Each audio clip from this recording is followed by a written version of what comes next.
आमाच्या विशेष बुलेटिनमध्ये आपलं स्वागत आहे।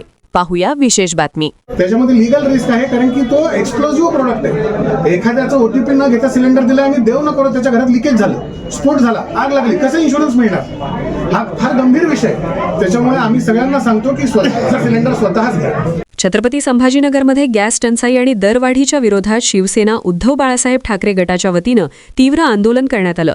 शहरातील विविध भारत गॅस एजन्सींसमोर कार्यकर्त्यांनी जोरदार घोषणाबाजी करत सरकारविरोधात निषेध नोंदवला। नागरिकांकडून घरगुती तसंच व्यावसायिक गॅस सिलेंडर वाढीव दरानं विकले जात असल्याच्या आणि वेळेवर गॅस वितरण होत नसल्याच्या तक्रारी सातत्यानं येत आहेत। या पार्श्वभूमीवर ठाकरे गटानं आक्रमक भूमिका घेत रस्त्यावर उतरून आंदोलन छेडले। दरवाढ तात्काळ थांबवावी आणि गॅस पुरवठा सुरळीत करावा, अन्यथा आंदोलन अधिक तीव्र करण्यात येईल असा इशारा कार्यकर्त्यांनी दिला।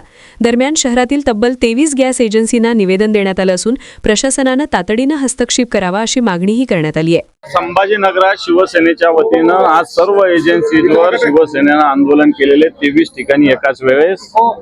या माध्यमातून दोनच विषय आहे, गॅसची जी टंचाई आहे घरगुती गॅसची, ओटीपी आल्यानंतरही 10-20 दिवस सिलेंडर मिळत नाही आणि हेच सिलेंडर काळ्या बाजारामध्ये 1600 रुपयाला, 1800 रुपयाला, 2000 रुपयाला, काही ठिकाणी 3-3 हजार रुपये पण मिळतो।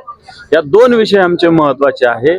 घरपोच गॅस मिळाला पाहिजे, घरगुती गॅस मिळाला पाहिजे, काळ्या बाजारात गॅस विक्री चालू आहे याच्यावर रोक असली पाहिजे। सूचित करण्यात येते की मार्केटमध्ये गॅस सिलेंडर वाहतूक करणाऱ्या डिलिव्हरी मॅन यांना विविध आमिषे दाखवून किंवा जास्तीचे पैसे ऑफर करून सिलेंडर मिळवतानाचे रेकॉर्डिंग करणे व ते व्हायरल करून ब्लॅकमेलिंग करणे अशा रॅकेट सक्रिय आहेत। तरी कृपया कोणीही जास्तीच्या पैशांना किंवा इतर कोणत्या आमिषाला बळी पडू नका।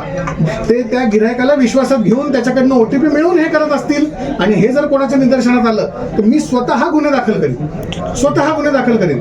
ज्याचं सिलेंडर ज्या ग्राहकाच्या नावाचं आहे त्या ग्राहकालाच गेलं पाहिजे। की युद्ध चालू झालं त्या दिवशीपासून गॅस एजन्सीचे बुकिंगचे अधिकार काढून टाकले। म्हणजे आता जर तुमच्यापैकी कोणी विनंती केली की मंगेश माझं बुक कर, मला बुकिंग करता येत नाही, तुम्हाला तुमच्या नोंदणीकृत नंबरवरच बुकिंग करता येतं। नंबर आहे, बुकिंग करताना सुद्धा ते ओटीपी मागतात, त्या ओटीपीला डिलिव्हरीच्या ओटीपीशी कन्फ्यूज करू नका। ठीक आहे, दोन गोष्टी क्लिअर। सिलेंडर देताना जेव्हा आता समजा एखाद्या माणसाने 10 दिवसाआधी बुकिंग केलंय, त्याची आज आम्ही पावती काढली सिस्टीममधून, त्या पावतीसोबत त्याचा डिलिव्हरीचा ओटीपी निघतो, त्याला DAC म्हणतात, डिलिव्हरी ऑथेंटिकेशन कोड। तो कोड मिळाल्याशिवाय आम्हाला सिस्टीममध्ये डिलिव्हरी दाखवताच येत नाही।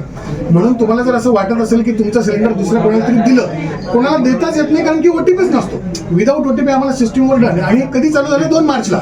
युद्ध चालू झाल्यापासून कंपन्यांनी नियम कडक केले की बुकिंग करून घरी प्रतीक्षा करा।